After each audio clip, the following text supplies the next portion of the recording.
Bonjour, que la paix soit sur vous. La vidéo que nous avons faite à destination des catholiques traditionalistes, donc une vidéo faisant la promotion de notre numéro vert sur l'islam, a suscité énormément de réactions sur Internet, en particulier sur Twitter. Sur Twitter, d'ores et déjà, la vidéo a dépassé les 70 000 vues. Et nous avons reçu énormément d'appels, des gens qui se moquent en appelant et en raccrochant, mais aussi beaucoup d'appels de personnes sincères, qu'elles soient catholiques traditionalistes ou non par ailleurs. Vous aimez la tradition.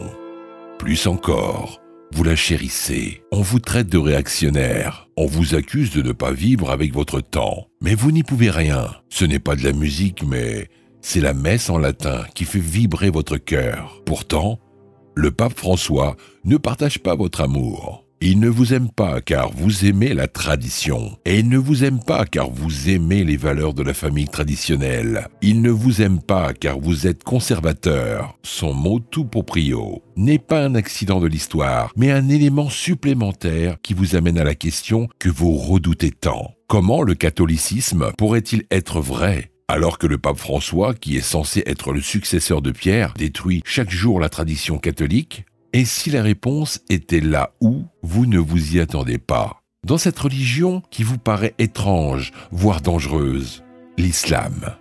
Pourtant, le concept de soumission à Dieu vous est familier.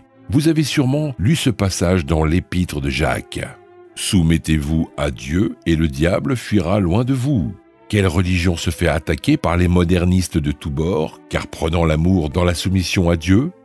Quelle religion refuse de changer afin de s'accommoder avec la modernité décadente? Quelle religion pratique la même prière depuis 1400 ans, dans une même langue unissant ainsi tous les croyants, et ce dans la même direction, alors que dans beaucoup d'églises on ne prie plus? Ad orientem? Dans quelle autre religion celui qui célèbre la prière et les fidèles se tournent tous ensemble vers le Seigneur? Et si ce que vous cherchiez en vain dans le catholicisme se trouvait en fait dans l'islam, mais que la peur vous avait empêché de le voir pendant toutes ces années? Le pape François ne vous écoute pas. Nous, si. Appelez notre numéro vert Allo Islam au 0805 11 96 57. C'est gratuit et anonyme. Appelez donc maintenant le 0805 11 96 57. Notre stratégie a été de cibler, dans un premier temps via la publicité sur Twitter, des abonnés à des comptes catholiques traditionalistes, que ce soit des comptes de la Fraternité Saint-Pédis, que ce soit des Ecclesiadei, voire même certains sédévacantistes. Cette vidéo a fait tellement réagir qu'un prêtre catholique, issu de l'Institut du Bon Pasteur, un institut qui est rallié à l'Église conciliaire, mais qui est traditionnaliste et qui forme des prêtres selon le rite de la messe tridentine. Donc ce sont des gens qui sont traditionalistes, mais qui sont unacum avec le pape Bergoglio, donc qui sont en communion avec ce pape. Je vais vous lire une des réactions, qui vient de l'abbé Mathieu Raffray, qui enseigne la philosophie à Rome. Ce message des fondamentalistes islamistes à destination des catholiques traditionnels est proprement hallucinant. Donc premièrement, monsieur l'abbé, vous nous accusez d'être des islamistes fondamentalistes. Je sais que certains vont jouer sur l'étymologie, en nous expliquant que islamiste veut tout simplement dire en français ancien musulman, ce qui est vrai. Pour fondamentaliste, certains vont me dire que ce n'est pas dénigrant, puisque étymologiquement fondamentaliste voudrait aussi dire des personnes qui souhaitent revenir aux fondamentaux de leur religion, donc des personnes rigoristes, très conservatrices. Mais monsieur l'abbé, vous savez très bien que, en employant ce terme, la connexion est automatique dans la tête des personnes qui vous lisent. Il faut une connexion entre islamiste et terroriste, de manière automatique. Et donc, vous nous associez à cela indirectement. Mais je ne suis pas ici pour me plaindre, simplement pour expliquer notre démarche, parce qu'il est logique et naturel, lorsqu'on appelle les gens à l'islam, de se faire attaquer. C'est dans la logique des choses. Et donc, en faisant cette campagne, en lançant notre numéro vert, j'assume pleinement les conséquences de mon engagement. Cela implique des diffamations, parfois des injures, de la calomnie, etc. Ce qui me choque ici, c'est le terme hallucinant. C'est véritablement ce qui me choque. Pourtant, en tant que catholique traditionnaliste, vous devriez me comprendre mieux que personne, puisque nous croyons tous les deux qu'il n'y a qu'une seule vérité. Bien sûr, pour vous, cette vérité, c'est le catholicisme. Selon moi, c'est l'islam. Il ne peut y avoir qu'une seule vérité. Donc vous, comme moi, on rejette le relativisme, contrairement à la majorité des Français qui pensent que toutes les religions mènent à Dieu, si ces Français croient d'ailleurs en Dieu, contrairement à la majorité des Français qui sont dans un relativisme total, disant que toutes les religions mènent au paradis, que toutes les religions sont les mêmes. Donc, monsieur, vous êtes mieux placé en tant que catholique traditionnaliste pour comprendre ma démarche. Et ce même en la désapprouvant fortement. Parce que, en tant que musulman, je crois profondément que l'islam est la seule et unique vérité, et qu'il est donc de mon devoir en tant que musulman, dans mes capacités, et ce en ayant un bon comportement, en étant courtois avec l'autre, il est de mon devoir d'appeler l'autre à l'islam, de lui parler du message de l'islam. Tout comme il est du devoir du catholique, et qu'il est cohérent pour un catholique, d'essayer de m'évangéliser, moi musulman. Et d'ailleurs, je l'ai dit à plusieurs reprises, je me méfie d'un catholique qui ne voudrait pas m'évangéliser. Car soit ce dernier ne croit pas que sa religion est la seule vérité, soit il le pense, il le croit, il croit que le catholicisme est la seule vérité, mais il ne me voit pas digne de recevoir cette vérité entre guillemets, ce qui est selon lui la vérité. Donc il n'y a absolument rien d'hallucinant dans ma démarche. C'est tout à fait logique en tant que musulman. Tout comme il est logique pour des catholiques de vouloir évangéliser les musulmans, et d'ailleurs ils ne s'en privent pas de plus en plus. Il y a par exemple Mission Angélus, le Forum Jésus le Messie, et d'autres associations qui sont regroupées au sein de Mission Ismérie, et qui ont toutes le même but, évangéliser les musulmans. Et d'ailleurs, elles ont également une ligne téléphonique. Certes, ce n'est pas un numéro vert, c'est un numéro de portable, où elles sont à l'écoute de ceux qui souhaitent quitter l'islam ou qui ont quitté l'islam et qui subissent des difficultés, des épreuves dans leur vie par rapport à leur choix de se convertir au catholicisme. Donc non, monsieur, ma démarche n'est absolument pas hallucinante. Quand on voit d'ailleurs que François d'Assise a pris le risque de voyager jusqu'à un sultan pour le rencontrer, pour l'évangéliser, et que ce François d'Assise a refusé des cadeaux de ce sultan, ne voulant que l'évangéliser. Comment, après cela, vous pouvez trouver notre démarche hallucinante? François d'Assise était un adversaire de notre religion, de l'islam, mais un adversaire respectable, selon moi. Je respecte mes adversaires lorsqu'ils ont du courage, lorsqu'ils ont de la courtoisie, lorsqu'ils souhaitent sincèrement le bien pour eux-mêmes et pour l'humanité. Et lui, contrairement à vous, monsieur l'abbé, il n'aurait sûrement pas trouvé mon attitude hallucinante. Quand les compagnons de Saint Padoue partaient au risque de leur vie, au péril de leur vie, évangéliser les musulmans au Maroc, il n'aurait pas trouvé, contrairement à vous, ma démarche hallucinante. Il l'aurait fortement désapprouvé, peut-être encore plus fortement que vous, monsieur, mais il ne l'aurait pas trouvée hallucinante. Au contraire, il l'aurait compris, parce qu'ils étaient animés du zèle de répandre leur foi. Tout comme moi, je suis animé du zèle de partager le message de l'islam aux non-musulmans, et notamment aux catholiques traditionnalistes. Parfois, quand je vois les réactions ulcérées sur Twitter par rapport à notre clip publicitaire, on se demande si ces personnes font partie de la même église que François d'Assise et Saint Padoue. Beaucoup de ces catholiques, et je ne parle pas ici précisément de ce prêtre, mais beaucoup de ces catholiques qui critiquent ma démarche violemment, voire de manière insultante, me reprochent d'avoir l'audace en tant que musulman que eux n'ont pas en tant que catholiques. Ensuite, monsieur l'abbé, vous dites la chose suivante, tandis que certains catholiques se vautrent dans la compromission, les ennemis de notre foi savent où sont nos failles. Monsieur Raffray, merci de cet aveu. Vous admettez donc qu'il y a des failles dans ce qui est, selon vous, le corps du Christ, c'est-à-dire l'Église catholique. Parce que, monsieur Raffray,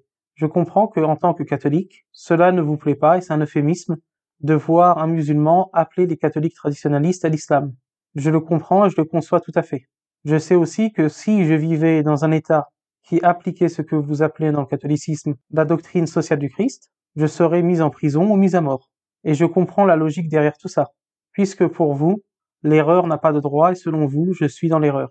Très bien, monsieur, mais vous devriez être encore plus énervé envers votre Saint-Père, avec qui vous êtes unakum. Monsieur Bergoglio, qui est sûrement quelqu'un de très sympathique dans sa vie, dans la vie de tous les jours, qui est un homme dont le livre de chevet n'est pas le catéchisme de Saint-Pédis, mais le manifeste du Parti communiste. Votre pape, clairement, qui est censé être le vicaire du Christ, le successeur de Pierre, n'a rien de catholique. Et je suis désolé de vous le dire. Cet homme interdit le prosélytisme, organise des réunions interreligieuses avec des bouddhistes, avec des musulmans parfois, et en tant que musulman, je réprouve ces réunions interreligieuses, en tout cas dans beaucoup de cas, où il y a énormément de cas de relativisme, où les gens à la limite se tiennent la main et chantent « on ira tous au paradis ». Ça, c'est votre pape qui fait cela, monsieur. Ce n'est pas nous, les méchants musulmans. Ce pape est en contradiction claire avec les enseignements de l'Église catholique. Pourtant, un de ses prédécesseurs, Grégoire XVI, dans Mirarivos, a mis en garde à la fois contre la liberté religieuse et contre l'indifférentisme religieux. Cette mise en garde apparemment n'a pas suffi à votre Saint-Père, le communiste, le gauchiste Bergoglio. Certains catholiques se plaignent du fait qu'il n'y a pas de campagne, selon eux, de ce type pour convertir les musulmans. Mais pourtant vous êtes en France.